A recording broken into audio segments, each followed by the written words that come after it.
په 400 ضلع کې د عالمانو حافظانو د فرات لړۍ روانه ده او هم په دغه لړ کې به سبا د رزړ کلاډیر چوک کې د ام القرا په نوم مدرسه کې د دستربندۍ یو تقریب را جوړ کړی شوی دی چې پکې به زنانه عالمانو مفتیانو ته دستربندي کول کیږي. د دې مدرسې مختمم مفتی محمد شعیب عارفی وایي چې دې غونډې ته د صوبې او ضلع ستر علماء کرام به تشریف راوړي او په ټولو مسلمانانو یې د شرکت غږ کړی دی. التمون جامع صوت القرآن په نوم باندې ماشاءالله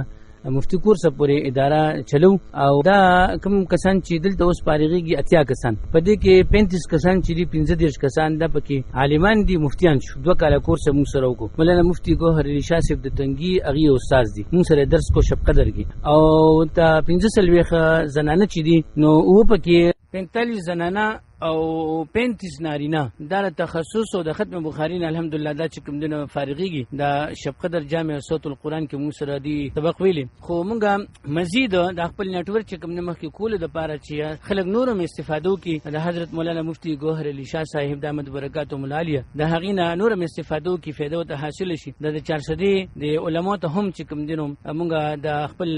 تخصص د ترتیب چې کوم دا ورسو نو الحمدلله دغه سلسله کې سباته جامع ام القرى 400 تخبیر روډ باندې غنی خان روډ ته بالکل نږدې چې پټکی چوک باندې مشهور دي دغه کې سبا کې خيري دا 80 کسان 80 کسان دا به ان شاء الله کې خيري د تخصصنا او د درجه عالمین یعنی بخاری شریف نه به ان شاء الله داغي چې کوم دینو فارغيږي سبا ته ان شاء الله حضرت شیخ الحدیث مولانا محمد ادریس صاحب دامت برکاتهم العالیه شیخ الحدیث مولانا محمد ګوهر شاه صاحب دامت برکاتهم العالیه شیخ الحدیث مولانا محمد هاشم خان صاحب مولانا حضرت مولانا شیخ الحدیث مولانا پیر حزب الله جان صاحب شیخ الحدیث مولانا مفتی ګوهر علي شاه صاحب مولانا شوکت علي صاحب او مولانا عبدالرؤف شاکر صاحب دامت برکاتهم العالیه الله د دې زندګو کې برکت واچي سبب کې خیر تشریف وروړي او ان شاء الله دلته به خیری هغه خپل تقاریر کوي او ختم بخاری به کیږي نو الله رب العزت دې نورم آباد کی 10 رمضان مبارک نه به خیر زمونږه داخلي شروع کیږي